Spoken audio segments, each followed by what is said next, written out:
Hi everyone, let's talk about functions. So functions are basically pieces of logic that we use in software to basically carry out actions. On the Inhouse Cloud platform, we have three core modules: web apps, APIs, and automations.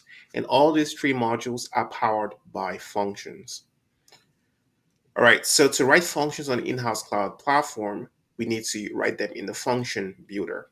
I'm currently in the Inhouse Cloud console, and if I were to switch over to my functions tab, it would open up the function builder. With the function builder, you can see your existing functions. You could search those functions. You can filter down to your functions, or um, you can search by dates and all that stuff. You can create functions and you can edit functions that you already have. We're going to come back to the function builder, but first, let's just take a look at how we actually use functions on the platform. So I am going to switch over to a web app to highlight how we use functions within this app. So I'm going to look at my to-do app. And if I open this app up, I see basically a to-do list that pops up. Now, this list is actually being extracted from a backend database. As you can see, I have lifecycle functions, right? And this function is running when the app loads. What is it doing? It's going to the database. It's extracting my to-dos from my to-do list. It's setting it to my app data. We're going to come into all these concepts in different video, but basically the app data is basically the app state. It's setting this to my app data, and then I am basically interacting with this data on the UI using my UI components. So this is one way one way we interact with functions on the web app. Another way we interact with functions is basically with the CSS. As you can see, every single styling has the option for for functions. So basically, on the margin top, I could use a function to set the margin. So this margin top could be dynamic. I could say, well, if the user is logged in, then the margin top should be something else. Or if the user has a certain permission, then maybe it would have different set of margins. So we use functions in styling. That's how we get dynamic styling. Every single styling element could be made dynamic using functions. We have attributes, and with attributes, you could also make attributes dynamic by basically setting them to functions. We have events. So on all kinds of events, click events, double click events, all events that you can find on your browser in just HTML and JavaScript.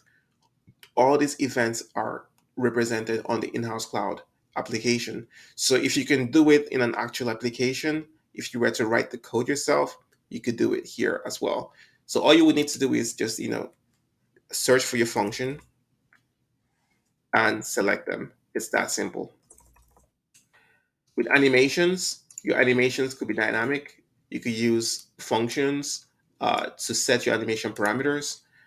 So basically, I just say this to say that functions are basically coming into play at every single corner of your web applications. These web applications could be as simple as you want, and they could get as complex and as dynamic as you want.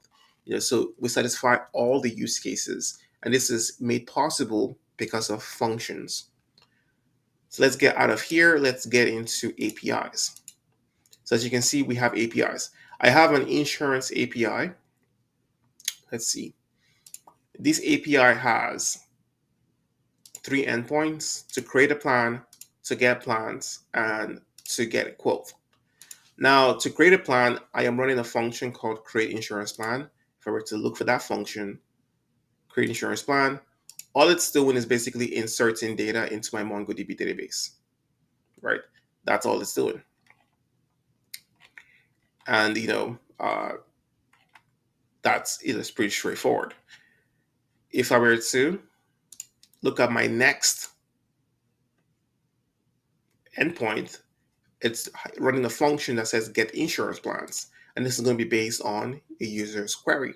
So if I were to look over here, get insurance plans, it's just searching for the plans based on the user's request body filter. So this is a pretty straightforward API. But you see, this is made possible using a function. And if I were to look at the get quote, it's running a function that says get insurance quote. This is a very complex function because it has a bunch of criteria. Is the user's age greater than 18? Is the user's age less than 18? Greater than 30?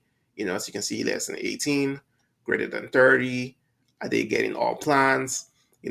What's the policy count? So there's all, you could basically, write very complex logic, but this API is made possible using functions. And let me check to see if I have a scheduled automation. I currently do not have one. But if I did have one, right, just like everything else, after setting the criteria for my task to run, all I would need to do is to select the function that I will want to execute when the task runs. And this is the same process. All I need to do is search for my function. And once I select the function, whatever function I select will run when my task runs. All right. So they basically just seeing how we use functions across the board. The next thing to do is just to take a look at functions. So to create a function, all you will need to do is create a function by basically entering the name and the description or comments, and you would jump into the function's details. Well, we're going to get into this in the next video, but in this video, let's just recap what we've learned. We've learned that functions are basically logic that we use to carry out actions on the Inhouz Cloud platform or in programming in general. We understand how we use functions across the board on the platform. We use functions in web apps. We use functions in APIs. We use functions in automations, right? Uh, and we know that we build our functions in the function builder, and there is no limits to how simplistic or how dynamic our functions are. And we'll get into this in future videos. But for now, I'll take care. I'll see you in the next video.